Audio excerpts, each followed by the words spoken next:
And where's my 14? 14. There it is, right there. Okay.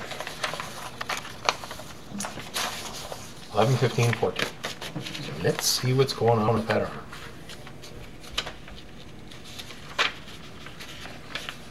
Well, that's simple.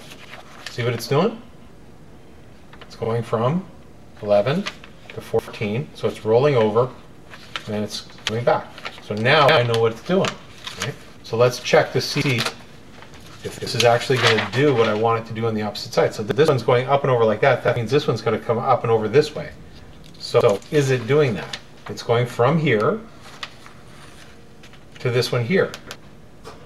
That doesn't make sense. Okay, there's something not quite right about number 7. So what I'm going to do is I'm going to erase this, the hand and the forearm, and I'm just going to stick with my bicep line here and just do it in the order so I don't get confused. Okay, so I'm just going to do my bicep line here. So it's going from here to here. There's the path of action looping down this way, looping down in this direction here. So my halfway position is going to be right there. Okay. So the key here is not to get overly complicated with your drawings. Simplify them down so that you're going through it in stages, and then you'll be able to see the action much more clearly. So there's my elbow dropping down. Okay. I'm okay with that. So let's go through and finish up our in-betweens now. 6 to 3, and the next in-between is number 5.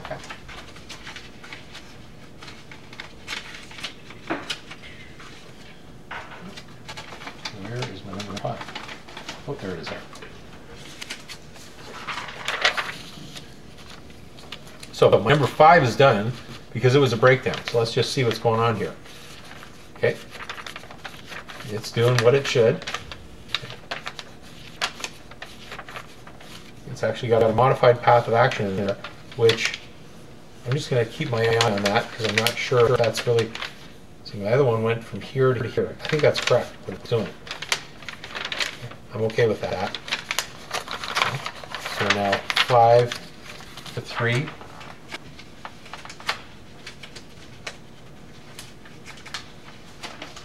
Now my drawings are all over the place, so I got to dig through and try and find them. I don't want 4. I'm looking for 4. 2, 4.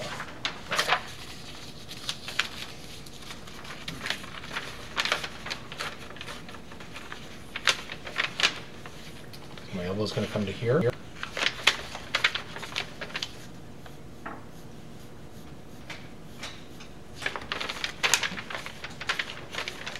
So now this makes sense here from this action. Is pulling up and over, right? But I'm not going to do it. I'm not going to go in and do that forearm because I don't want to confuse myself, right? Okay, so I got 3, 4, 5 now.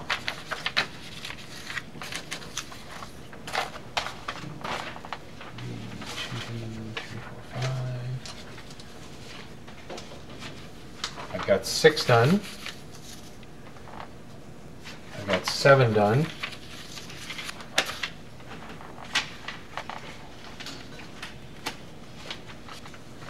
8 I don't have done. 9 I do have done. There's 8, 9, 7, 9, 8 is my in-between.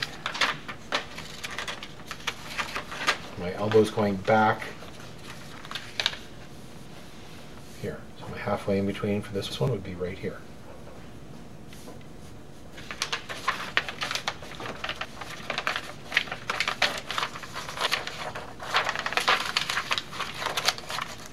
Let's just take a peek at what we've got so far. 4,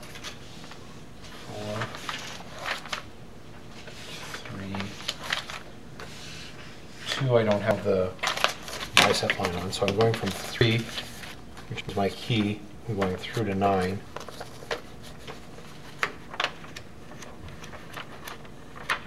Okay. I'm looking at the path of action of this part of the arm right here. Okay, so that's good.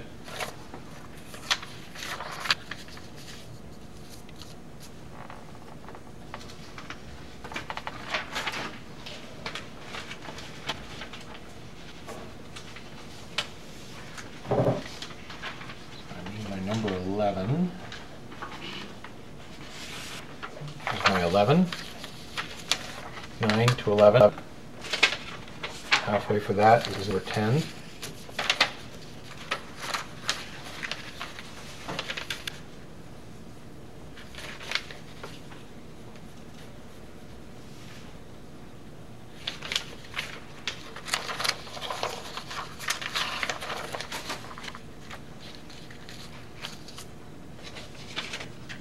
So the next one I have is 13. And then the next one after that is going to be 12, which is the halfway drawing. And this point here and this point here. So it's just a little bit of a movement back in this direction here. Well, the shoulder comes forward.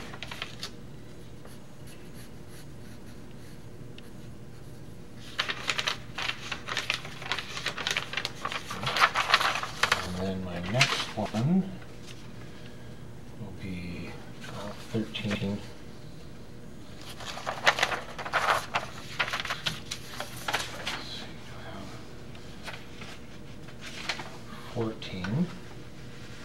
So between 14 and 15, 13, so 13, 14, 15.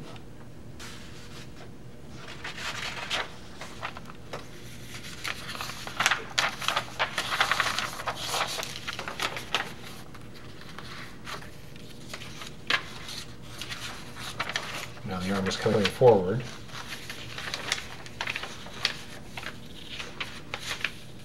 Action is coming down like this, from here to here, so the halfway point right there.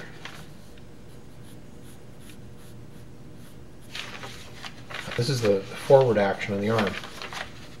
The hand is coming here,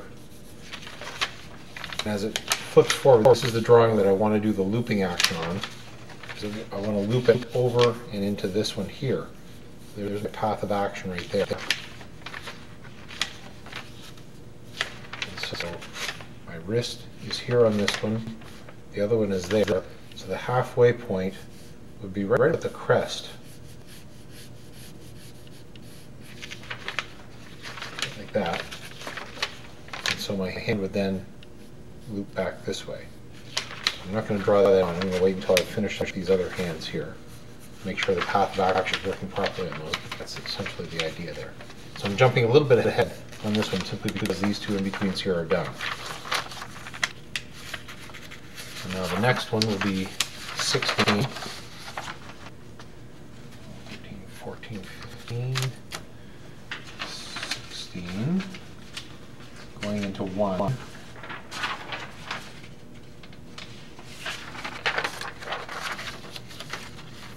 Drag forward.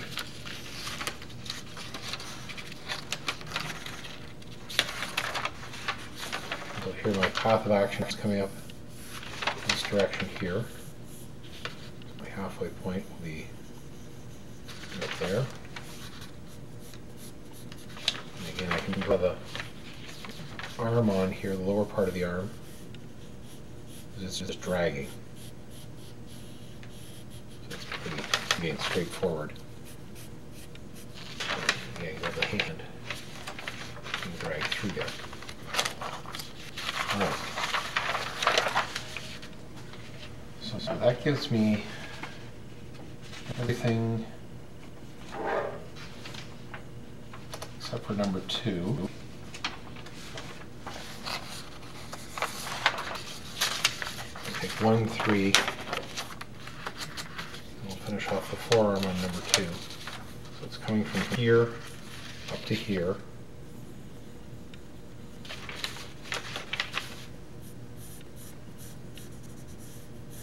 Position there. All right.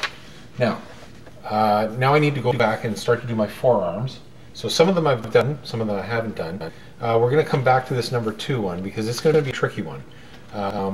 It's the action on this is the hand is coming, swinging from behind. What I want to do, well, we could do it right now, is I want the arm to loop out. So this part here has to loop out in this direction here, and then come up into this position here. So I'm actually thinking I might have to modify this hand in here slightly. but we'll wait and see in just a second. So my path of action on this, I want it to come up like this, across here, and out, and then it's going to loop back into this direction and up here. So I may have to modify that hand depending on what the path of action is going to be. So therefore, this arm is going to go out like that. So it's not something that you would normally think of, because the halfway in between, you're going over here, you would think they would just halfway in between there. But we've got to think, as far as the three-dimensional space goes, how is the arm swinging out and around? So it's actually going out this way. And so that's why we have to understand where our path of action is going to be there to get it to loop out and around. So it's actually more like this path of action here and then over and up. I might have to drop in a single in-between in there just to fill in that action. But we'll come back when we flip it, we'll take a look at that and see what's going on. My hand would be dragging back in this direction here. All right. Or I might have to pull it down in this direction here in order to get it to do what it should do. We'll see, we'll see. Okay. So let's put these all in flipping order. Flip them and see how they look. So you can see the action of both the shoulder and the bicep arm, part of the arm.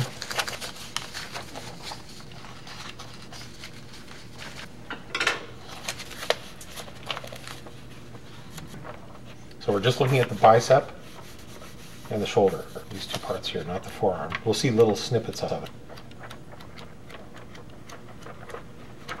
Looking pretty good.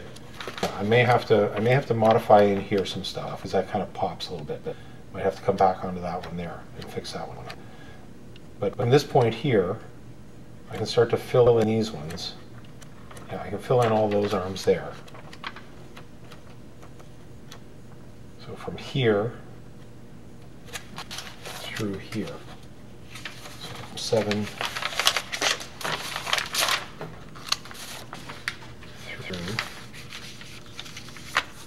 So there's my arm position for 7. Let's see what we've got with 8. Actually, we're 9. So the hand's up in that position. I can see my looping path of action that I created before. So I want this hand to come around here and then drag into this position, which means the hand here will be back like this in this drawing. From there to there. So therefore, the in-between drawing to follow this path of action would loop around this way. Therefore, this arm needs to be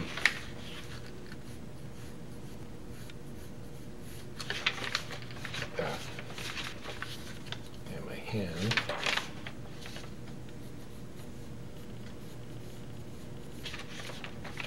be in this position here.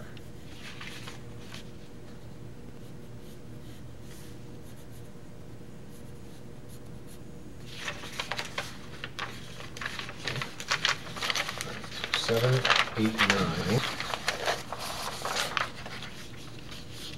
9.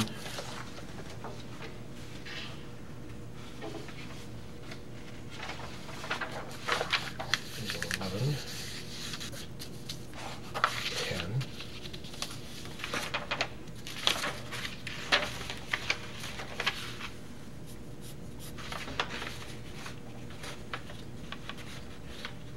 So now path of action now is looping here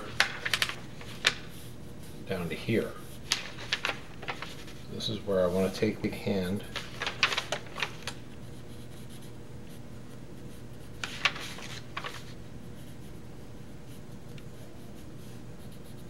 this.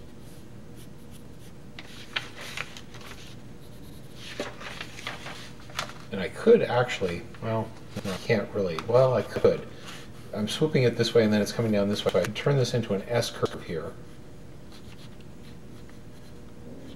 to get it to pull down in that direction there. So just by putting a little bit of a curve down here, it begins to drag it now into this direction here. And then my number 11 drawing, if I follow my path from the previous hand, is going to pull this way.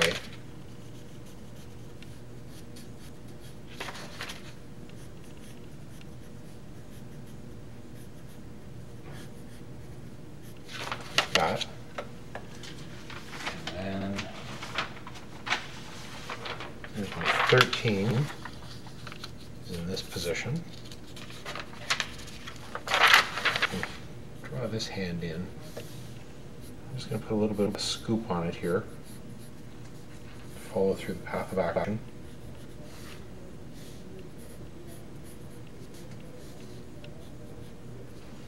There.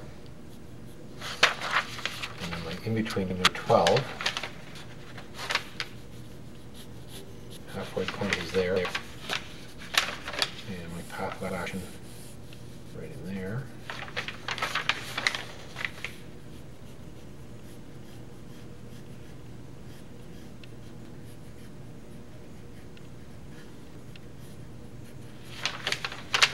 That. And there's 11, 12, 13.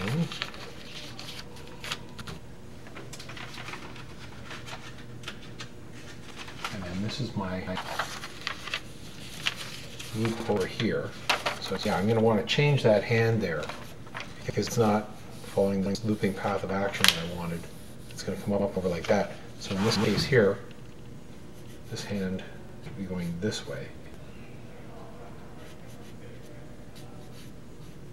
Loop over like that. And I may want to come back and drop an in-between in there. Just because it's going in one direction here, and then all of a sudden it's going 180 degrees in the opposite direction. So dropping an in-between in there would just fill in that space. And then I'll shoot one of them on ones, or two of them on ones, just to fill in that blank space. Because, whoops, sorry. 13, 12, 13, 15. Here's my 14. Here's my 14 there. Actually, there's my in-between. Okay. So there's my in-between. And I don't have to shoot all ones because it's already there. Okay. So ignore what I just said. I lost track of my numbers there. Thought I was missing an in-between, but I'm actually not. Okay, so that fills in that spot there. So 13, 14, 15. And my 16 is dragging in this direction here.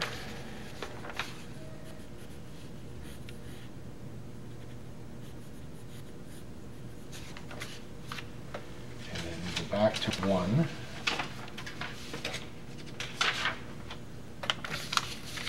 Dragging here. Now I'm just straight aheading, following the path of action for the hand. Put a little bit of a curve on this, because it's got to match into the hand previously. So this is very similar to the double wall bounce with the tail. The perpetual one, where the tail is basically following the path of action of what's going on, and at no point in time can the tail, as it drags, curl on its own. It's basically just got to follow. So it's a seaweed principle taking place here as well. Alright, so now here's the one that I'm looping the hand out. Okay, so I'm looping the hand out in this direction here. So for this one, I'm not going to open it up as much as I had there. I'm going to pull it down more this way. So it's more like that. And as I said before, I'm probably going to have to modify my number 3 drawing from here. Right, because it is popping quite a bit. I do actually need an in-between in there, probably. But what I could do for now is I'll just throw this in here, and then this is going to look kind of squirrely, but I'll have to curl the hand like this.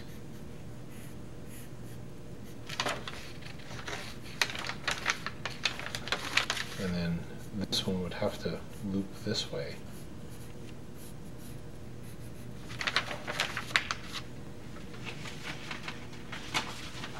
Which I could probably do on number 4. Let's just see what my number 5 looks like here. Right, number 5 is in this position here. So I think what I can do is I can change my number 4. Yeah, that's what I'm going to do. I'm going to change my number 4 so that it matches into this one here, but actually blends into this path of action that's going on like this. It's a rather extravagant path of action there. So there is where it's going to have to go.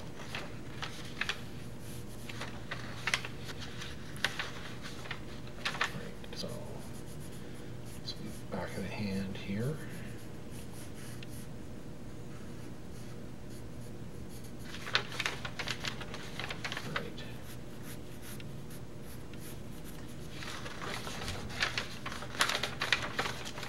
That makes sense now. So I just have to erase it. Get rid of that in position there. I think I can get rid of it.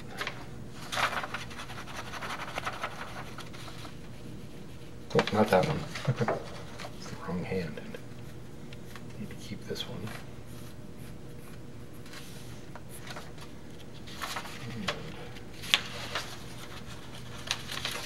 Get rid of this one here.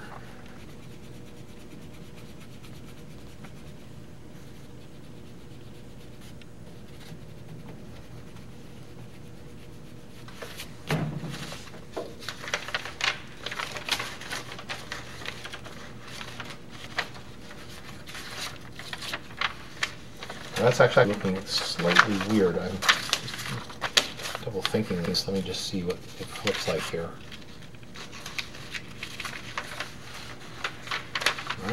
That's not too bad. A little extravagant, but I think it might work. Okay. 5. I just have to finish my 6. 7. So that's simple. That's just curling over this way.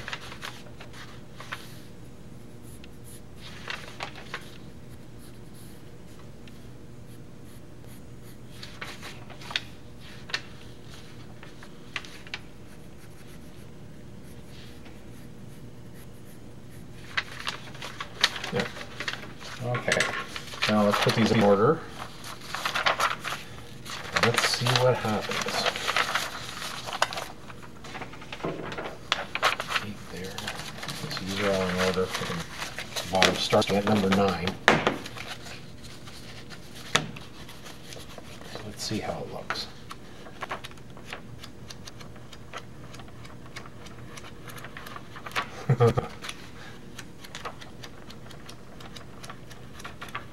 That's neat. It's kind of cool.